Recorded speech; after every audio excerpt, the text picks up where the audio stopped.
নমস্কার বন্ধুরা। তো কেমন আছেন আপনারা? আপনারা সকলেই ভালো আছেন তো? এই কাহিনীর জগৎ চ্যানেলে বহুদিন যাবৎ কোনো ঘটনা শেয়ার করা হয়, কারণ একটি প্রবলেম হয়ে গিয়েছিল, তার জন্য ঘটনা পোস্ট করতে পারেন। কিন্তু আজ থেকে আপনারা রেগুলার ঘটনা পাবেন। তো চলুন সরাসরি ঘটনায়। আর বলে রাখি, যে এই চ্যানেলে নতুন, অবশ্যই চ্যানেলটিকে সাবস্ক্রাইব করে আমাদের পাশে থাকবেন। তো শুরু করি আজকের ঘটনা। বাংলাদেশ ও ভারতের সীমান্ত জুড়ে বিস্তৃত রহস্যময় জঙ্গল সুন্দরবন, যেখানে দিনের বেলাতে সূর্যের আলো অনেক সময় মাটিতে পৌঁছাতে পারে না, কিন্তু এই জঙ্গলের রাত, সেটা যেন অন্য এক জগৎ। অনেক বছর আগে একদল মধু সংগ্রাহক জঙ্গলের গভীরে গিয়েছিল মধু সংগ্রহ করতে। তখন বৈশাখ মাস, নদীর জল শান্ত, বাতাসে কাঁকড়া আর লবণাক্ত কাদার গন্ধ। তাদের মধ্যে একজন ছিল রফিক নামের এক যুবক। সন্ধ্যা নামে আসতেই দলটা একটা পুরনো গাছের নিচে অস্থায়ী ক্যাম্প করল। চারিদিকে শুধু ঘন অন্ধকার আর দূরে দূরে বাঘের ডাক। কারণ এই জঙ্গল বিখ্যাত রয়্যাল বেঙ্গল টাইগারের জন্য, অর্থাৎ রয়্যাল বেঙ্গল টাইগার। রাত প্রায় 12টার সময় হঠাৎ রফিকের ঘুম ভেঙে যায়। সে শুনতে পেল গাছের ডালের ওপরে কেউ যেন ধীরে ধীরে পা দোলাচ্ছে। টুফ টুফ টুফ।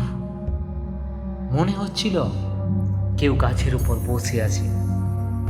রফিক প্রথমে ভেবেছিল হয়তো কোনো বানর, কিন্তু সাহস করে যখন সে উপরে তাকালো, তখন তার শরীরটা ঠান্ডা হয়ে গেল।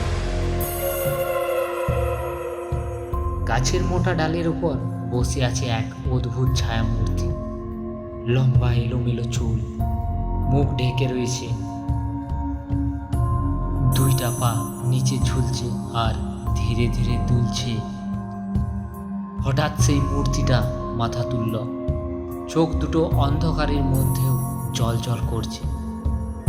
রফিক ভয়ে চিৎকার করে উঠল। তার চিৎকারে বাকিরা উঠে পড়ল, কিন্তু সবাই যখন গাছের দিকে তাকালো, সেখানে কিছু নেই। পরদিন সকালে রফিককে দুর্বল লাগছে। সে বারবার বলছিল, ওটা মানুষ না, ওটা ওই জঙ্গলের কিছু। স্থানীয় জেলেরা পরে বলেছিল, সুন্দরবনের গভীরে নাকি মাঝে মাঝে অশরীরী আত্মা দেখা যায়, যারা অনেক বছর আগে জঙ্গলে হারিয়ে গেছে বা বাঘের শিকার হয়েছে।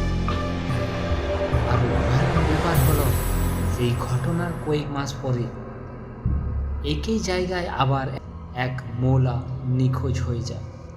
আজও অনেকেই বলে, রাত গভীর হলে সুন্দরবনের কিছু গাছে নাকি কেউ বসে থাকে চুপচাপ, পা দোলাতে দোলাতে। তো কেমন লাগলো এই ঘটনাটি যদি আপনাদের ভালো লেগে থাকে, তো অবশ্যই চ্যানেলটিকে সাবস্ক্রাইব করে আমাদের পাশে থাকবেন।